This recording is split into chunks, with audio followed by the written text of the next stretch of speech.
Okay, so this video will cover no limit $25 no limit here, and we're just going to cover the important hands here. This is the first hand I've posted. We're going to go ahead and raise this up to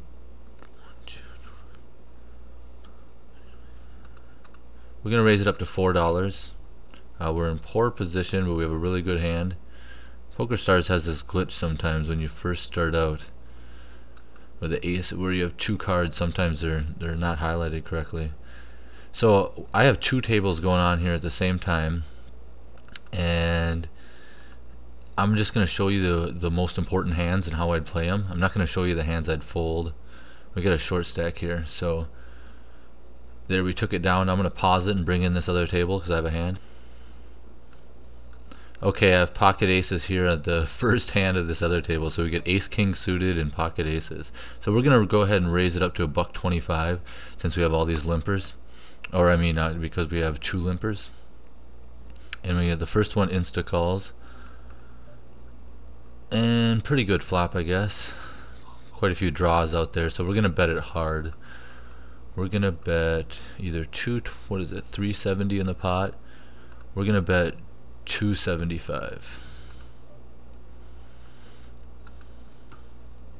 So nice, we got a min raise, effectively all in here with this guy. He's a short stack. He probably has ace jack or king jack, and we're hoping our hand held up.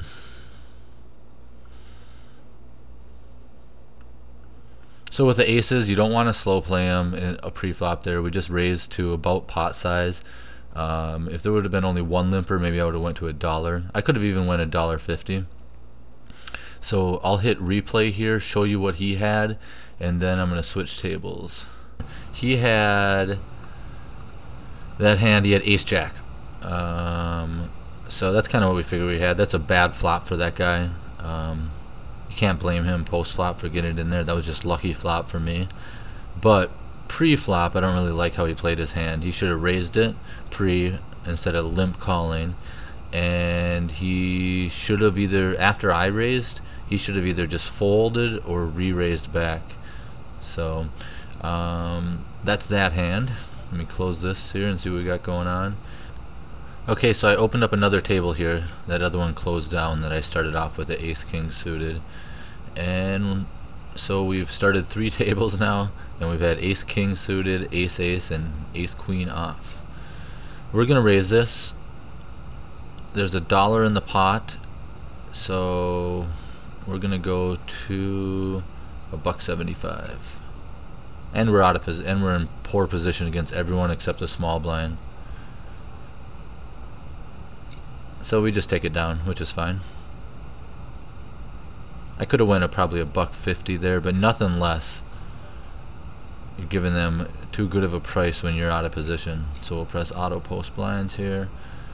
And so for the most part, I'm only going to show the important hands, so there's going to be a lot of folding going on. So I'll check back here when I get another hand.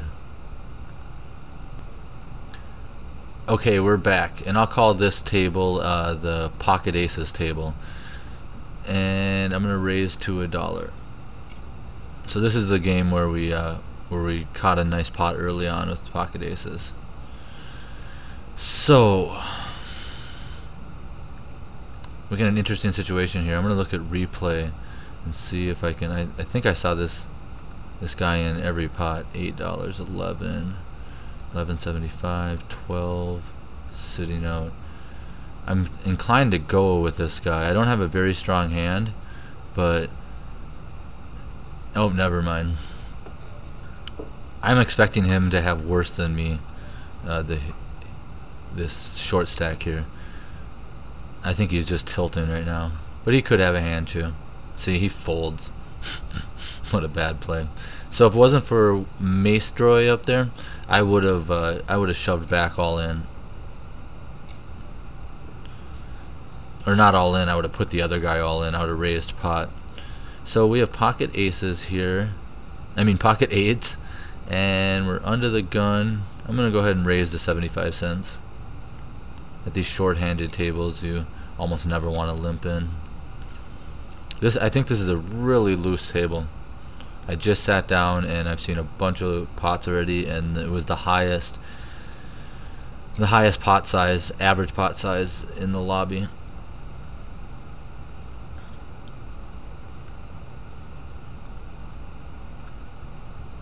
So it's a pretty good flop for us. We have second pair, only a 10's ahead of us. It's a tricky one though. I got two players on my left here, and Bink, I already saw him lose a $30 pot with just ace high. We're gonna bet it though.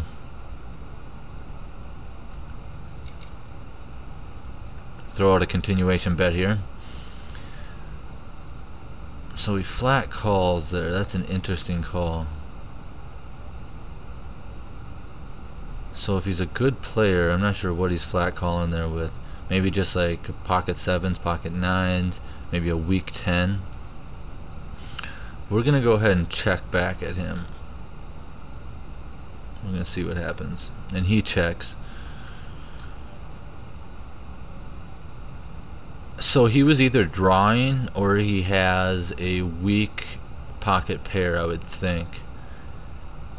I'm gonna check it, and I'm gonna check call this, just because if he has nothing, then I can induce the bluff. If he does have a marginal hand, I probably miss a little bit of a value bet here. So we're gonna insta call, see what he has. Ooh, nasty turn. So that was a tough hand. It shows how difficult it is to play out of position. I definitely like how I played the hand up to the river call. I raised pre, I made a good C bet as a 4-1 favorite on the flop, and I checked the churn and river to control the size of the pot, and on the river I made up my mind to check call any bet pot size and under, since I'd shown such weakness and my opponent was an aggressive player who was willing to bluff. Alright, so we got a playable hand here. We're gonna go ahead and raise the king jack. I usually raise about 3 to 4 times the big blind depending on the situation. So we have a pretty tight image. We're hoping to get some of our chips back from Maestroy there. He not all those chips he took from us. He gave away the very next two hands with ace queen and king queen, where he missed the flop completely but continued on. So we're gonna fold this and pause. Okay, we're gonna try a position raise here. We got a limper. Part of these 6-max games is punishing these limpers when you have position. These tables are quite wild though, so we're just hoping to catch a good flop and a good pot when you get this many callers. So we're just gonna check this. It's too messy against these players to try to take it down. We're gonna hope we can hit a free jack here. It's not a spade. Instead the spade hits, so we're just check folding here. You can't steal on that type of flop with 3 players. The odds of actually taking it down on the flop were incredibly small. So we're probably going to get to see a showdown here. 7-10, second pair, so second pair takes it down. So maybe I could have got him to fold that flop, but I really doubt it if he's calling a raise with 7-10 out of the big blind. 2-4, so we'll fold and pause. Okay, a couple hands later we have pocket jacks under the gun. We're gonna go ahead and raise to 4 times the big blind because this table's really loose and we're in early position, and we just want to get as much value out of them pre-flop as we can. Their power drops if an ace or maybe an ace and a king flops or something. Doesn't mean we'll fold, but a lot of their power here is pre-flop.